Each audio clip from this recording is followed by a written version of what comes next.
Os presentamos la Casa de Sofía, un lugar que aspira a parecer más un hogar, como su propio nombre indica, que un hospital. Se trata del primer centro de atención intermedia de España especializado en niños y niñas con enfermedades minoritarias, cronicidad compleja, situaciones de enfermedad avanzada y procesos de final de vida. Todos los pacientes y familias que vienen a la Casa de Sofía son niños y niñas que tienen una enfermedad grave, que les hace estar en una situación frágil y vulnerable en diferentes momentos a lo largo de su enfermedad. Pero todos necesitan de un acompañamiento para la aceptación de la situación que están viviendo y muchas veces una adaptación a un cambio por un momento concreto de la enfermedad. Uno de los objetivos del centro es evitar el ingreso en el hospital cuando no sea necesario, retrasando al máximo una posible hospitalización de larga duración. También está pensado para los pacientes que ya han sido ingresados. En este caso, se intenta facilitar que tras pasar por la Casa de Sofía puedan volver a su domicilio con la información y soporte necesarios para el cuidado del paciente. El principal objetivo de Casa Sofía es facilitar que el niño pueda irse a casa, ¿no? Niños que están durante mucho tiempo ingresados en el hospital, la última fase que puedan estar en Casa Sofía, en esa fase de convalescencia que decimos, para acabar de capacitar a las familias y que puedan seguir cuidando igual de bien que lo hacen aquí en casa. El caso de una niña que fue tratada en el Hospital Sant Joan de Déu es la semilla de la que hace unos años empezó a crecer la idea de un centro de este tipo pionero en España.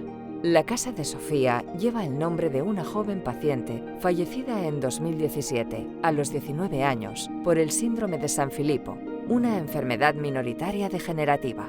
El padre de Sofía, junto a otras asociaciones de pacientes, han contribuido al diseño de este centro donde la capacitación en el manejo de la enfermedad da respuesta a una reivindicación histórica de las familias, la necesidad de acompañamiento e información en procesos crónicos y complejos. La Casa de Sofía es un centro que realmente nos da muchas respuestas a todo aquello que nos han compartido todas las familias y que he vivido yo en el día a día con Sofía en este caso, ¿no? El hogar en nuestra casa, por ejemplo, es muy difícil tener todas esas respuestas de ser accesible, todo el conocimiento para actuar en cualquier momento, sea una crisis o sea una situación delicada de gran dificultad. Y aquí se ayuda a la familia. Preparar a las familias para que puedan volver a sus hogares con el mayor dominio posible de la situación es una cuestión esencial en el modelo de atención del centro. Dotar de herramientas a los cuidadores es tan importante que la Casa de Sofía dispone de una sala de simulación que se asimila a una habitación doméstica, donde se pueden anticipar posibles situaciones de dificultad cuando el niño vuelva a casa. El modelo asistencial y el funcionamiento del centro se basan en las necesidades de las familias.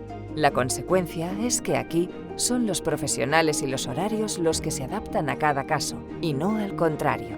En la Casa de Sofía intentamos que sea la casa la que se adapte a cada niño, con lo cual digamos que podemos hacer una agenda individualizada para cada niño y dependiendo de en qué momento se encuentre, si acaba de llegar, si es un ingreso largo, si estamos preparando el alta.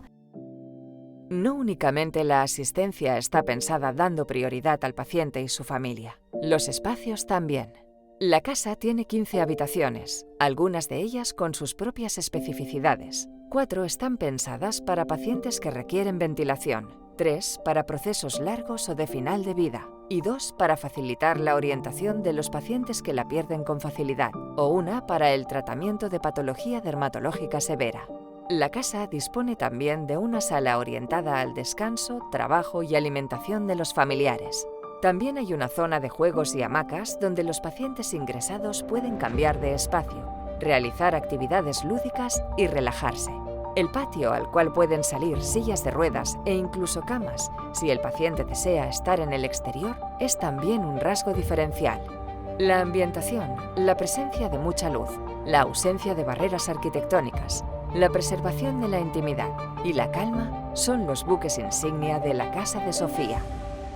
Es un sitio donde todo es mucho más amplio y esto ayuda muchísimo. Te sientes cómodo. Y la otra cosa que me gusta mucho de Casa de Sofía es el respeto que tienen al descanso.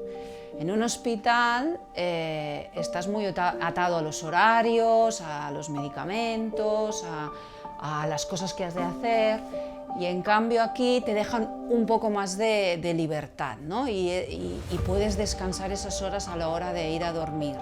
El centro atenderá a pacientes de toda Cataluña. Los ingresos provendrán mayoritariamente de los 3 grandes hospitales que trabajan en el ámbito de la cronicidad compleja y la atención paliativa: Vall d'Hebron, Parc Taulí y Sant Joan de Déu. Tanto CatSalut como los diferentes hospitales hemos sabido hacer un trabajo en red muy importante, que creo que ha sido clave para integrar un centro tan nuevo en una red de atención al paciente crónico complejo y aquel niño o niña con necesidades paliativas. Se estima que solo en Cataluña hay unos 3.000 menores en situación de enfermedad avanzada y una cifra similar de pacientes crónicos complejos, niños y adolescentes, cada uno con su historia, con sus necesidades, sus anhelos y su entorno, del que pueden estar acompañados también durante su estancia en la casa. Este proyecto es muy importante y es una necesidad de las familias. Muchas de estas criaturas ya no están porque no han tenido la oportunidad, pero esto es en sí el pensamiento de aquellas familias, es la luz de las estrellas de estas criaturas que han marchado, como el caso de Sofía. Estrellas que, como en la era pretecnológica, siguen brillando como guía de muchas familias y profesionales que luchan por la calidad de vida de estos pacientes en situación de gran fragilidad. Estrellas que, mediante el telescopio de Sofía, los niños y niñas ingresados podrán salir a contemplar siempre que lo deseen.